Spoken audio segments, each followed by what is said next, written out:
현대 제트기는 굉장히 정교한 기계입니다. 수년에 걸쳐 설계 연구한 기술의 결정체입니다. 최첨단 공학 기술과 기업의 대규모 투자가 필요한 분야입니다. 큰 투자 비용이 드는 산업이에요. 위험을 감수할 줄 알아야 하죠. 그래서 짜릿하죠. 항공기를 제작하는 건 어려운 일입니다. 지식과 기술이 뛰어난 인재가 필요합니다. 상상을 초월하는 자금이 들지요. 항공기를 제작한다는 건 정말 큰 일이에요. 많은 것들이 걸려 있죠. 회사의 미래 전부가 걸린 일이에요.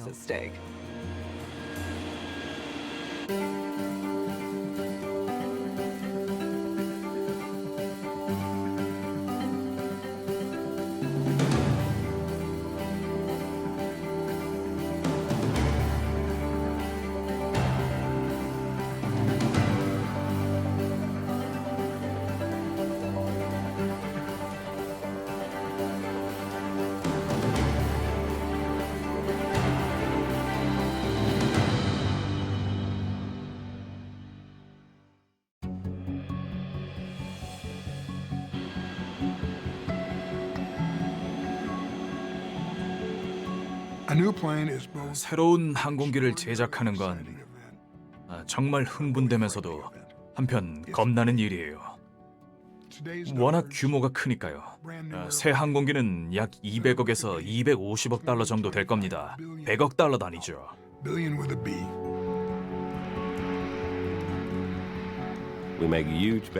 상용기에는 엄청난 돈이 들어가요. 이익을 회수하기 전 먼저 상당한 액수를 투자해야 합니다. 일단 제대로 된 제품이 나와야 해요. 돈을 지불할 고객도 확보돼야 해요. 이 모든 게 항공기를 판매하기 전에 이루어집니다. 그래서 이 업계에서 성공하려면 제대로 해야 해요. 언제 어떻게 신제품을 출시할 것인가, 어떤 기술을 탑재할 것인가 여부는 항공업계에서 가장 어려운 부분입니다. 실수했다가는 잘못된 제품이 나오거나 아예 제작을 못하게 돼 회사가 문을 닫게 됩니다. 항공업계의 전설적인 회사들도 대개 여객기 제작에서는 손을 뗐습니다. 드 하빌랜드, 호커, 더글라스, 로키드 등이 그랬습니다. 항공업계가 얼마나 치열한 적자 생존의 세계인지를 보여주는 사례지요. 도박이 실패하면 회사가 망하는 거예요. 수십억 달러를 투자해 만든 항공기가 잘못되면 파산할 수밖에 없는 거지요. 오늘날 이 정교하고 값비싼 항공기 제작을 지배하는 회사는 단 두 곳뿐입니다. 보잉과 에어버스입니다. 보잉과 에어버스의 경쟁만큼 치열한 경쟁은 없을 겁니다. 이들은 20년 동안 서로 경쟁해 오면서 서로를 앞서거니 뒤서거니 하면서 한계를 뛰어넘었습니다. 두 회사 모두 신제품을 제작하기로 결정할 때가 가장 위험 부담이 큽니다. 2000년에 보잉도 그런 시기가 있었습니다. 에어버스에서 초대형 여객기 A380 제작을 발표한 것입니다. 2층 구조로 된 850인승 비행기입니다. 에어버스는 800명까지 태울 수 있는 여객기를 만들어야 돈을 벌 수 있다고 생각한 겁니다. 그래서 도박을 한 거지요. A380은 보잉의 대표 모델 747에 대한 도전장이었습니다. 747은 세계 최초의 전보 제트기로 1969년 초도 비행 이후 계속해서 초대형 여객기로 자리매김해 왔습니다. 이 시장은 보잉이 자신을 위해 만들었고 지금껏 그래왔지요. 그런데 에어버스가 나타난 겁니다. 시장만 빼앗는 게 아니라 자기들도 최첨단 초대형 여객기를 제작할 수 있음을 보여준 거죠. 항공사 입장에서야 반가운 일이지만 보잉에게는 화가 날 일이죠. 보잉은 결정을 내려야 했습니다. 에어버스와 경쟁할 수 있는 항공기는 무엇일까요? 소규모 팀을 구성해서 말 그대로 방에 가둬놨어요. 그리고는 새로운 항공기를 구상해야 할 때가 왔다고 했죠. 다각도의 연구가 필요했어요. 이를테면 연비가 더 중요한지, 조종사의 월급이 더 중요한지, 유지비가 더 중요한지 이런 것들도 말이죠. 경제적 이익을 거두려면 어떤 요인을 고려해야 할 것인지를 생각해야 했죠. 성공적인 여객기는 항공사의 경제적 고민과 탑승객의 안락한 여행의 품질을 모두 만족시켜야 합니다. 항공사에서는 수십 년 동안 많은 사람들을 세계 각국의 주요 공항으로 이동시켰습니다. 여행객들은 뉴욕이나 런던 등 허브 공항에 도착한 후 소형 여객기로 환승해 목적지로 가곤 했습니다. 하지만 보잉의 연구 결과 탑승객과 항공사 모두 허브 공항에서의 환승 없이 장거리를 이동해 최종 목적지까지 곧바로 갈 수 있는 경제적인 방법을 찾고 있었습니다. 들르지 않아도 되는 곳에 들르고 싶지 않죠.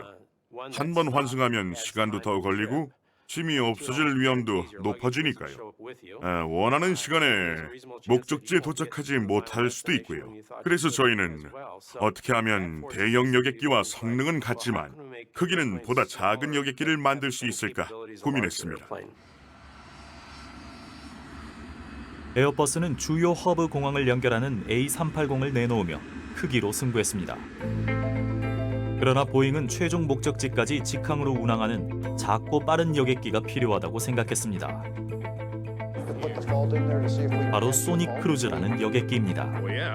소닉 크루저를 개발하는 엔지니어들은 인생을 걸 정도로 이 프로젝트에 열정적이었어요.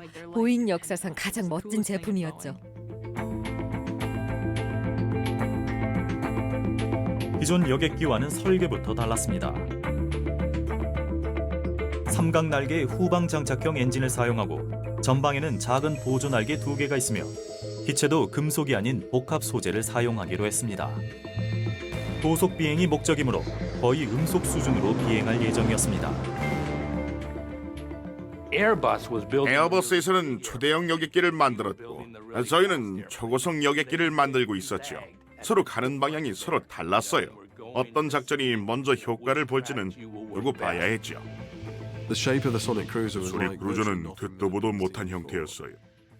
미학적으로도 아름다웠죠. 모두가 꿈꾸던 디자인이었죠. 항공사에서는 두 가지에 주목했는데 속도를 20% 높여 목적지에 더 빨리 도착하게 되면 승객들을 더 만족시킬 수 있지만 반면 20% 빨라지면 이론상으론 그만큼 여객기가 덜 필요해집니다. 하지만 빨리 가려면 돈이 듭니다. 보잉은 1960년대에도 속도를 최우선으로 하는 초음속 여객기 SST를 개발하려던 적이 있었습니다. 항공업계를 떠들썩하게 했던 제품입니다. 디자인이 혁신적이었어요. 놀라운 비행기였죠. 가변 후퇴기에 거대한 엔진 4개를 탑재한 300인승 여객기로 속도는 음속의 2.5배였어요. 하지만 초음속 여객기는 시제품 제작에서 그치고 말았습니다. 그 정도로 속도가 빠르면 연료가 너무 많이 듭니다. 그 문제를 해결할 수가 없었어요. 모든 항공사의 끊이지 않는 고민은 바로 연료 비용입니다. 40년 전부터 연비는 점점 더 중요해지고 있어요. 단순히 연료가 비싸졌기 때문이 아니라 변동이 심하기 때문이에요. 항공사로서는 큰 위험 부담이 따릅니다. 앞으로 어떻게 될지 예측할 수가 없거든요. 항상 돌발적인 변수가 생기죠. 속보입니다. 세계무역센터를 보고 계신데요. 오늘 아침 세계무역센터의 한 건물에 비행기가 충돌했다는 제보가 들어왔습니다. 뉴욕시 세계무역센터의 쌍둥이 빌딩 중 한 건물에 믿을 수가 없어요. 어떻게 된 건지 모르겠어요.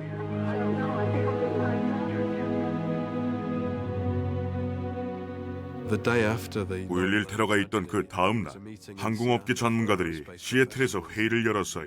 다들 전날의 사고로 충격에 빠져 있으면서도 초음속 여객기의 시대는 열릴 수 없을 거라는 사실을 인지하고 있었습니다. 그리고 우리는 암울한 미래를 생각했죠. 국내 비행이 전면 중단되면서 오늘 오후 아메리칸 항공에서 2만 명을 감원했습니다. 델타 항공에서는 비행에 대한 공포 때문에 비행기 좌석의 3분의 2가 텅 빈 채 운행 중이라고 전했습니다. 9.11 테러 이후 모든 게 달라졌어요. 보안은 강화됐고 유가는 치솟았죠. 항공사들은 연비는 줄이면서 더 멀리 갈 수 있는 항공기를 원한다고 했어요. 그 외에 다른 건 상관없다고 말했죠. 속도나 그런 것들 말이에요. 항공사들이 땅을 쳤어요. 빠른 속도의 항공기를 만들려고 했는데 결국 연비가 좋고 경제적인 항공기를 선택하기로 한 겁니다. 고객들이 비용에 민감하니까요. 현실은 인정하고 싶지 않았지만 결국 보잉에서도 받아들였어요. 시장에서 원하는 바가 뭔지 알았으니 그대로 따르자고 말이죠. 보잉은 속도나 크기에 도박을 걸지 않았습니다. 효율이 뛰어난 중형 여객기 시장에 대한 가능성을 본 겁니다.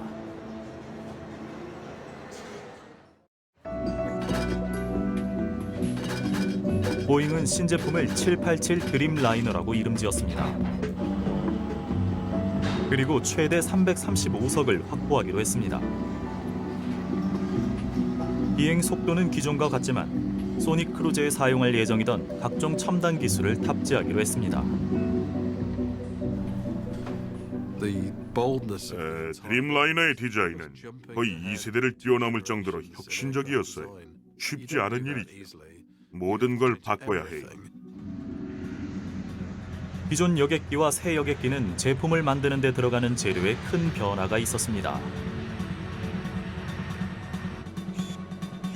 이것은 70년 전에 있었던 혁신적인 변화에 버금갈 정도였습니다. 1933년 보잉에서는 세계 최초의 현대식 여객기인 전금속 모델 247을 제작했습니다. 비행기가 발명된 이후부터 변함없이 목재와 캔버스로만 비행기를 만들던 시대는 이로써 끝이 났습니다. 보잉 787 드림라이너의 재료는 금속이 아니라 섬유 강화 플라스틱입니다.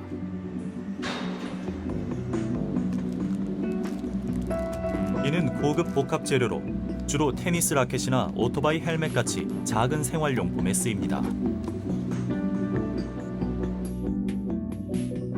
가벼운 탄소 섬유를 얇게 펴서 접착제를 합침한 재료로 각각의 성분보다 훨씬 강하며 같은 무게 대비 강철보다 10배 강합니다.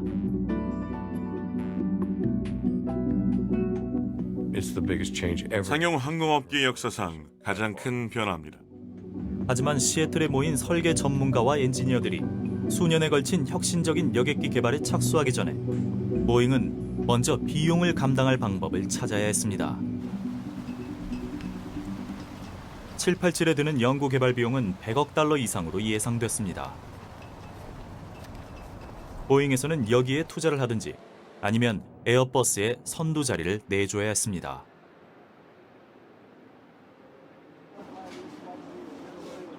보잉에서는 전략적 제휴를 통해 연구 개발비를 최대 40% 절감하고자 했습니다.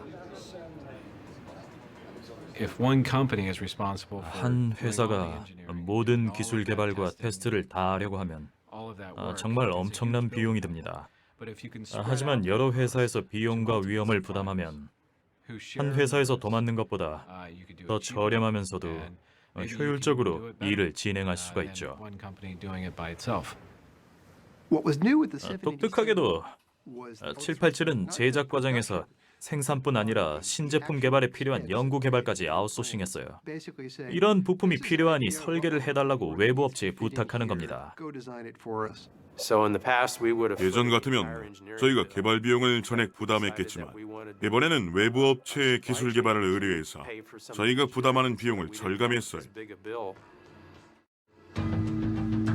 전 세계의 업체들이 대형 구조물 기술 개발과 생산에 참여했습니다. 캔자스주 위치타의 스피릿에서는 노즐을, 동체 중앙부는 이탈리아의 알레니아에서, 전방 동체와 날개는 일본 미쯔비시와 가와사키에서 제작했습니다. 이 협력 업체들은 각 부위를 설계하는 비용과 책임을 나눠 맡고 새로운 생산 방식과 도구, 시설 장비를 개발했습니다.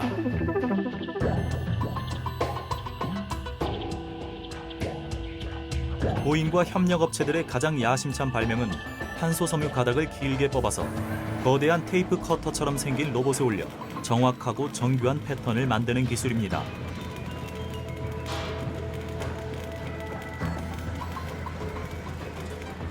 이 과정을 통해 날개나 동체 같은 구조물의 형태를 잡습니다.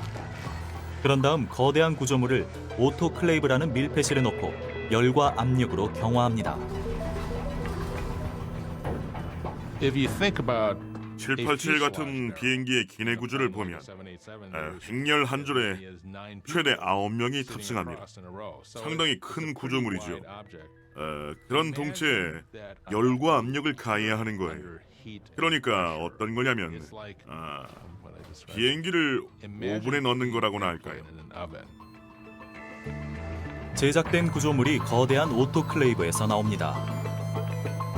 이전 방식이면 알루미늄 시트 수백 개와 리벳 수만 개로 상당 시간에 걸쳐 조립해야 합니다. 1950년대 707을 제작할 때와 787 제작 과정을 비교해보면 전혀 다릅니다. 완전히 차원이 달라요. 보잉에서 세계 각국의 업체의 제작 개발을 의뢰한 덕분에 비용을 줄였을 뿐 아니라 판매에도 도움이 됐습니다.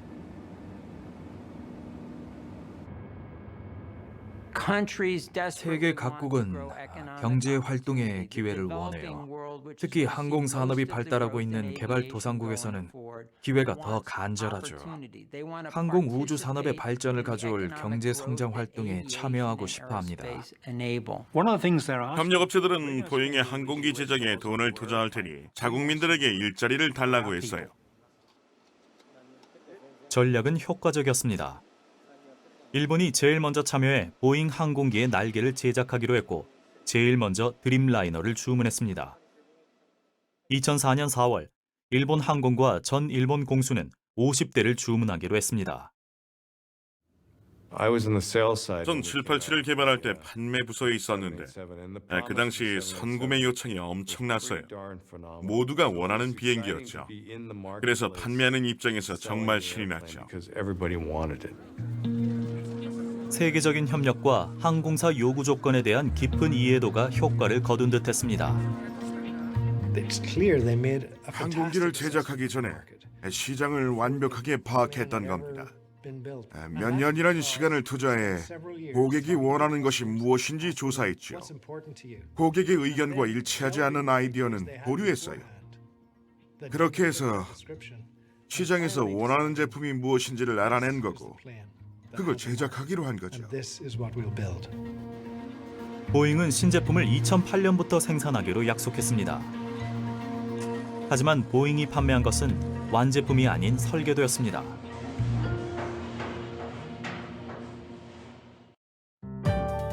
드림라이너의 선 주문량은 기록적이었습니다. 300대로 그 가치는 420억 달러에 달합니다. 그러나 3년 내로 완제품을 내놓아야 하는 상황에서 세계 각국에서 만든 거대한 구조물들을 하나로 조립할 방법은 여전히 찾지 못했습니다. 보잉은 오랫동안 737의 전 생산 과정을 캔자스주에서 진행하고 철도를 이용해 워싱턴주에 있는 조립 공장에 보냈습니다. 하지만 787의 부품은 4대륙에 있는 각국에서 제작해 미국으로 보내졌습니다. 한 동료는 이렇게 말하기도 했어요. 이봐, 공장 옆에 항구를 세우면 어떨까? 그래서 부품을 커다란 배에 실어 보내는 거야 라고요. 아니면 비행기로 보내면 어떻겠냐고요. 우리한텐 보잉 747이 있으니까 그 안에 비행기를 실을 수 있게 개조해보자고 했죠. 정말 참신하면서도 그럴듯한 아이디어였어요. 그렇게 해서 747 4대를 동체가 큰 스윙 테일 구조로 개조했습니다. 이를 드림 리프터라고 불렀습니다. 드림 리프터는 3개를 돌며 787의 꼬리와 동체, 노즈, 날개를 실어 날랐습니다. 각 구조물을 미국의 조립 공장에 배달했는데 공장은 워싱턴주에 하나, 사우스캐롤라이나주 찰스턴에 하나 있었습니다. 엔진이나 착륙 장치 같은 기타 대형 부품들은 육로와 해로로 도착했습니다. 각 구조물들은 이미 시스템과 배선 작업이 끝난 상태였어요. 그걸 봤다면 다들 놀랐을 거예요. 정말 엄청난 것들이 많이 있었으니까요. 아마 300만에서 400만 개쯤 됐을 거예요. 전 세계에서 온 부품들이었죠. 보잉에서는 전 세계 업체에서 제작한 부품들을 가져다 직접 조립하기로 했어요. 그들의 표현대로라면 3일이면 787 한 대를 뚝딱 조립할 수 있다고 말했죠. 그 어떤 항공기 제작사에서도 이렇게 어려운 도전을 한 일은 없었을 겁니다. 보잉에서 성공을 확신하는 근거가 있었습니다. 제2차 세계대전 때 전국에서 만든 항공기 부품으로 엄청난 시간적 압박 속에서 정교한 비구 폭격기를 만들어낸 사례가 있기 때문입니다. 보잉은 냉전 시대에도 첫 유인 달 탐사 로켓을 만드는 아폴로 계획에 참여해 각 업체들의 제품들을 조립한 경험이 있습니다. 또한 지난 10년 동안은 국제우주정거장을 조립하기도 했습니다. 16개국에서 제작한 부품들을 쥐국 궤도에서 조립한 것입니다. 대형 구조물을 조립하는 작업은 보잉만의 특기입니다. 여러 가지 기술을 하나의 시스템으로 통합해서 설계 단계에서 예상한 대로 안정적인 성능을 내게 하는 건 쉽지 않아요. 게다가 그러한 제품을 대량 복제할 수 있는 업체도 많지 않죠. 정말 어려워요.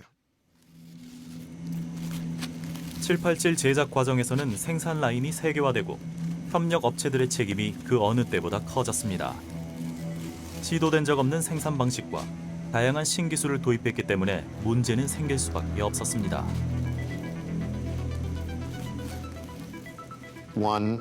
항공업계에서는 한 번에 여러 가지 성과를 올리기가 어렵습니다. 지금 돌이켜보면 우린 이 항공기에 정말 많은 것을 했어요.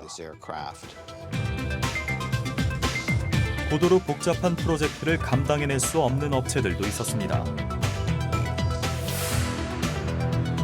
협력업체가 만든 복합 재료의 표면이 쭈그러진 경우도 있었고 꼬리 부분에 파스너가 잘못 달린 경우도 있었습니다.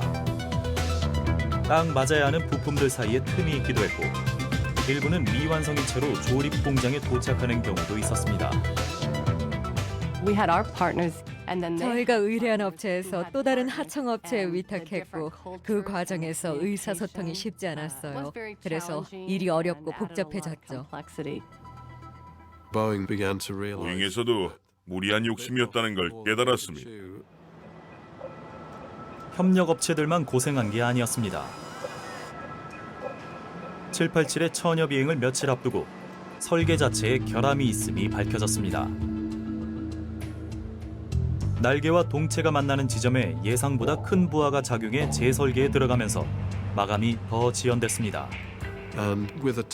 일정이 빠듯해서 작업이 상당히 까다로웠어요. 한 가지 문제가 생기면 모든 게 무너지고 혼란이 쌓여만 갔죠. 어마어마한 비용이 드는 새로운 항공기 개발 관리 방식을 새롭게 바꿔보려던 보잉의 전략은 실패하고 있었고 드림라이너의 완성은 여전히 멀어 보였습니다. 여러 가지 문제점이 한꺼번에 파도처럼 조립 공장을 덮친 거예요. 부하가 일어난 거죠. 그러면서 신제품 생산에도 차질이 생겼습니다. 보잉의 주가가 25%나 하락했습니다. 787 생산이 세 번째로 지연되면서 출시일이 네 번째로 지연됐습니다. 보잉은 2007년 말 출시가 지연되고 위약금을 물면서 평판이 타격을 입게 됩니다.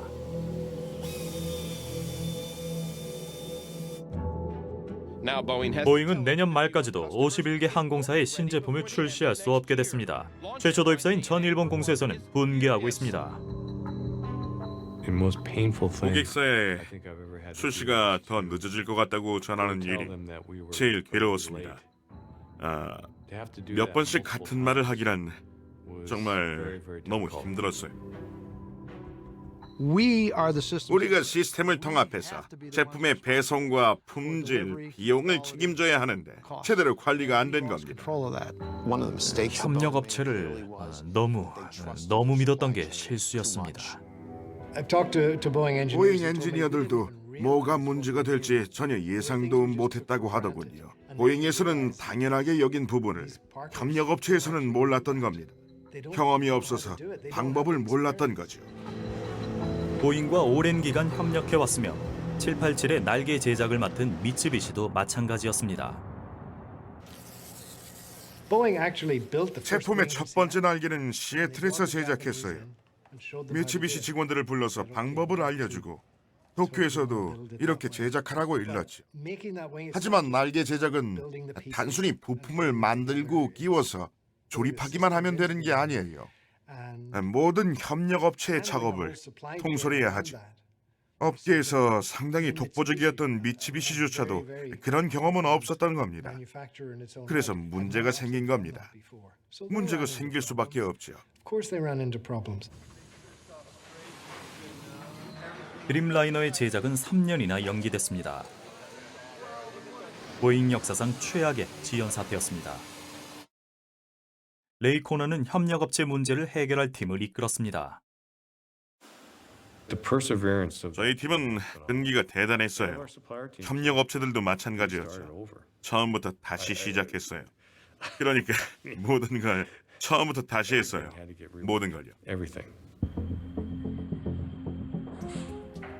보잉은 문제를 해결하기 위해 인력을 투입했습니다. 엔지니어 수백 명을 이탈리아, 사우스캐롤라이나, 캔자스, 일본으로 보냈죠. 협력업체에 책임지고 해결하라고 맡길 수만은 없었어요.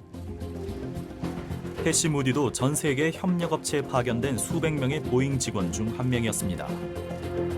이탈리아 그로탈리의 알레니아에 가서 기한 내에 요구 조건에 맞는 중앙 동체 만드는 일을 도왔습니다. 뭐든지 했어요. 감독이 필요하면 감독하고 기술 지원이 필요하면 기술 지원을 했죠. 일을 도와주면서도 하는 방법을 알려주는 게 중요했어요.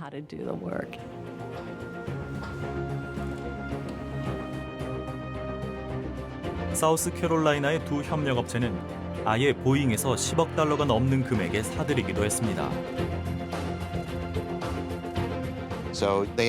기대치만큼 작업을 해내지 못한 업체는 보잉에서 매입했어요. 그러면서 결국 모든 진행 과정을 보잉에서 총괄하게 됐죠. 비싼 비용을 내고 교훈을 얻은 겁니다. 2009년 말 엔지니어들이 전 세계 협력업체에 파견돼 문제를 해결하기 시작한 지 거의 3년이 지났습니다. 고객사에 약속한 출시일을 1년 반가량 초과한 시점이었습니다. 결국 그해 12월, 드림라이너 완제품이 천여 비행을 앞두게 됐습니다. 설계 도면만으로 보던 제품을 실제 비행기로 만드는데 엄청난 노력과 시간이 들었어요. 그러니까 5년에서 6년이 걸렸고 누군가는 이 비행기에 한 대 목숨을 걸기도 했죠.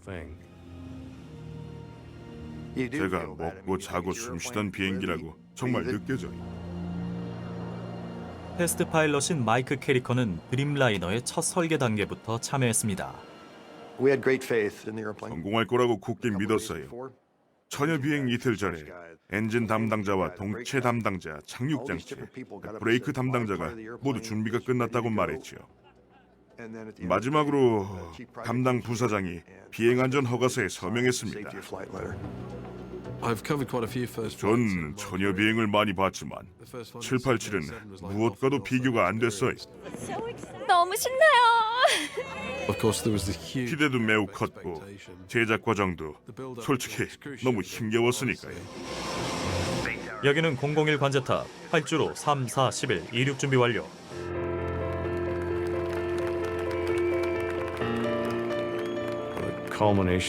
가슴 벅찬 뿌듯함과 주인의식을 갖고 이륙하는 비행기를 보는 경험은 무엇과도 비교할 수 없을 만큼 짜릿합니다.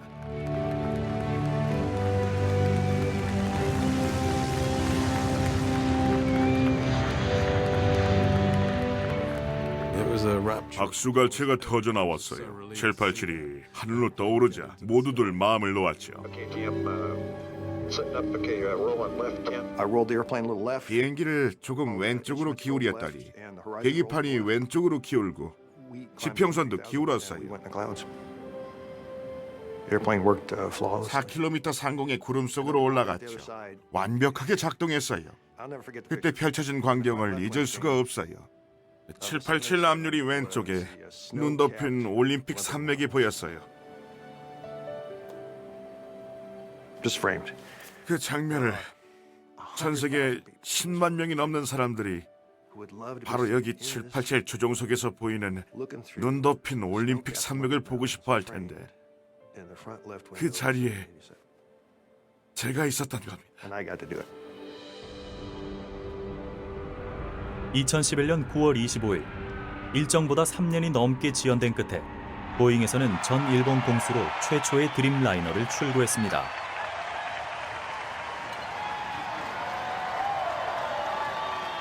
곧 다른 항공사들에도 오래전에 주문한 787이 인도되면서 드디어 드림라이너가 노선에 투입됩니다.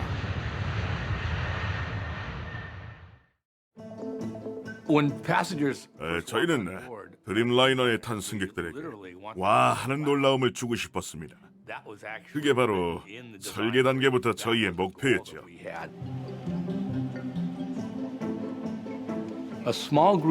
저희들 중 몇몇이 일반 승객들을 태우는 이벤트를 해보는 게 어떻겠냐고 제안했어요. 승객들이 비행기 안에서 물리적, 정신적으로 어떤 것들을 원하는지 알아보기 위해서였죠. 웅크리고 자고 싶어요. 주무실 때 말이죠. 보잉은 이 조사 결과를 반영해서 인테리어를 디자인했습니다. 객실 천장을 도명으로 만들었어요. 그래서 원형 튜브 안이라기보다는 아늑한 공간이란 느낌이 들죠. 제일 마음에 드는 건 창문이에요. 창문을 크게 달아달라고 한 항공사는 없었거든요. 이건 온전히 승객 여론조사를 통해 알게 된 거예요. 승객이 직접 창문의 밝기를 조절할 수 있어요. 객실 내 조명도 24시간 주기 리듬에 따라 조절할 수 있고요. 아침 식사 때는 동이 트는 느낌으로 조명을 조절하고 착륙할 때쯤에는 해나처럼 불을 밝혀서 몸을 깨워주죠. 기체가 복합 재료로 돼 있어서 부식되지 않습니다. 따라서 습도가 3에서 4%에서 10에서 12%까지 높아지게 됩니다. 건조하지 않죠. 복합 재료가 알루미늄보다 강해서 객실 내 압력이 높아져도 견딜 수 있습니다. 787 내부의 공기는 일반 여객기에 비해 600m 정도 낮은 고도의 상태와 같아서 호흡하기도 편하고 여행의 피로도가 덜합니다. 정말 놀라운 경험을 선사하죠. 말 그대로 항공기의 미래입니다. 787은 항공사에는 높은 연료 효율을, 승객들에게는 더욱 편리한 경험을 선사합니다. 탑승 인원이 적고 장거리여서 수요가 적은 항로를 직항으로 운행할 수 있기 때문입니다. 런던에서 오스틴, 덴버에서 도쿄, 샌프란시스코에서 청도까지, 시드니에서 델리까지도 가능합니다. 허브 앤 스포크라는 개념이 없어졌어요. 이제는 대형 제트기 시대가 아닙니다. 곧바로 가는 직항이 대세죠. 이는 사업적 기술적 전략이기도 하고 무엇보다 승객들이 경유하기를 싫어해요. 보잉은 최초의 787이 운행을 시작하자 좀 더 작고 연비가 높은 여객기의 승부를 건 선택이 옳았음을 알았습니다. 주요 허브 공항을 잇는 전보 제트기의 사활을 건 에어버스는 많은 항공사와 계약하지 못했습니다. 어쩌면 A380에 들인 투자금을 회수할 수 없을지도 모릅니다. 에어버스는 300대쯤 팔릴 겁니다. 기껏해야 400대 정도죠. 그에 비해 보잉은 787 수천 대를 판매해 큰 수익을 올릴 겁니다. 2013년 초에는 드림라이너 50대가 운항을 개시했고 주문량은 800대가 넘었습니다. 저희는 약속했던 제품을 출시했고 연말까지 분위기가 좋았습니다. 그런데 보스턴에서 처음으로 사고가 났죠. 로건 공항에서 전보 제트기에 화재가 발생해 진압이 한창입니다. 보잉은 타격이 큽니다. 연기가 심하게 났고 항전 장비에서 화재가 발생했습니다. 드림라이너의 리튬 이온 전지가 녹으면서 화재가 났던 겁니다. 시동을 걸 때와 비행 중 비상 전원으로 이용하는 리튬 이온 전지는 기존의 배터리보다 가볍고 효율이 높으며 강력합니다. 최초로 여객기에 리튬 이온 전지를 도입하기로 했던 결정이 문제를 낳은 겁니다.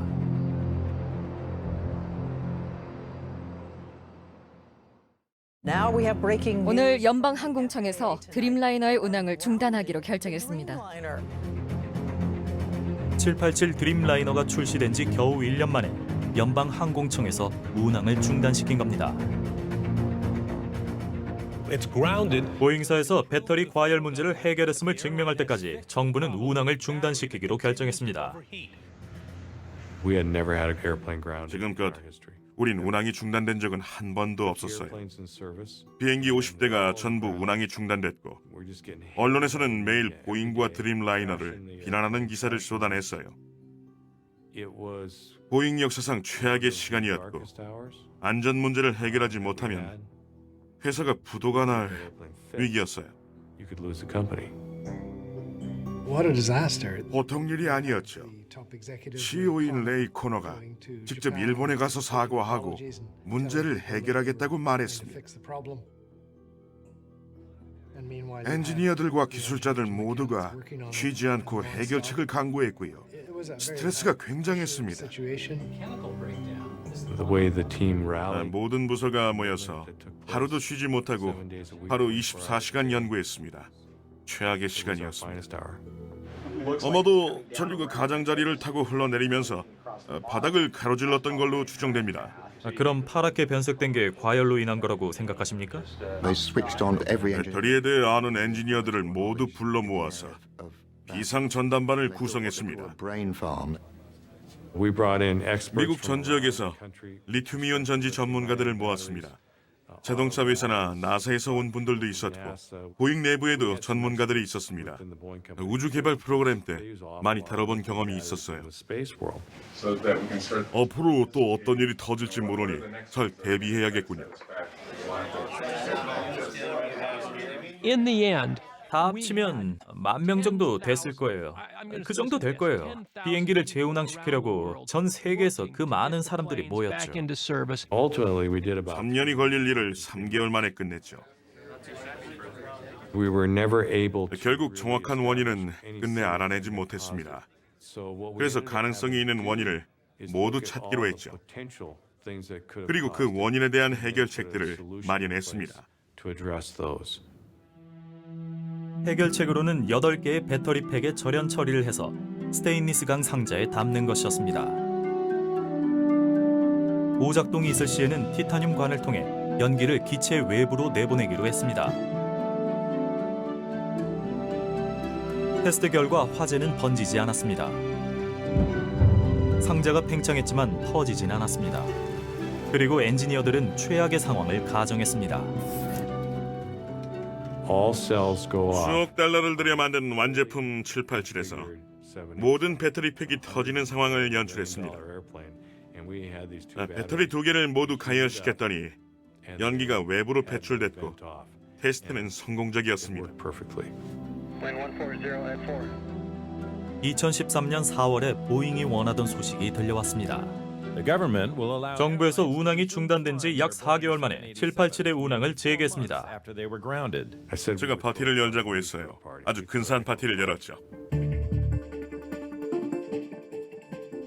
드림라이너는 보잉 역사상 가장 빨리 판매된 이중 통로 여객기입니다. 이제 주문량은 1,000대가 훨씬 넘었습니다. 7년 동안 생산 라인을 유지할 수 있을 물량이며 더 많은 주문이 예상됩니다. 787에서 자극받은 에어버스에서도 복합 재료로 만든 이중 통로 여객기를 출시했습니다. A350은 출시와 동시에 큰 성공을 거뒀습니다. 에어버스는 800대 가량의 주문을 확보했고 그중 하나는 수십 년 동안 보잉의 제품만을 취급해온 항공사였습니다. 일본 항공이 에어버스 A350을 구입하기로 하면서 보잉은 아주 큰 타격을 입었습니다. 보잉이 아웃소싱을 한 이유 중 하나는 고객사를 유지하기 위한 것이었어요. 보잉이 일본 시장을 거의 독점하고 있었는데 그럴 수 없게 됐지요. 아마도 787의 배터리 문제와 출시 지연 때문이었을 겁니다. 우리를 믿고 투자해왔던 업체가 더 이상 우리를 신뢰하지 못하게 된 겁니다. 정말 힘든 시간이었어요. 저희가 일을 망쳤고 그로 인해 고객사를 잃었지만 저희는 열심히 싸울 겁니다. 에어버스는 강력한 라이벌이지만 전 꼭 이기고 싶어요. 시간도 오래 걸렸고 돈도 많이 들었어요. 너무 많은 변화를 시도했던 거죠. 혁신적인 신제품을 만들다 보면 설계 단계에서 생각지 못한 문제가 생기기도 하지만 지금 생각해 보면 저희는 제대로 된 제품을 만들었습니다.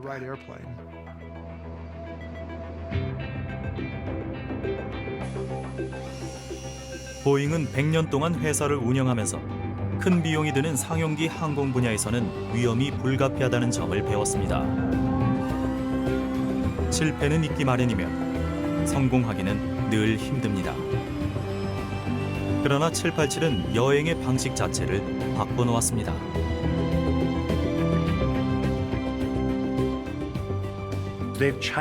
787은 항공산업의 패러다임을 바꿔놓았습니다.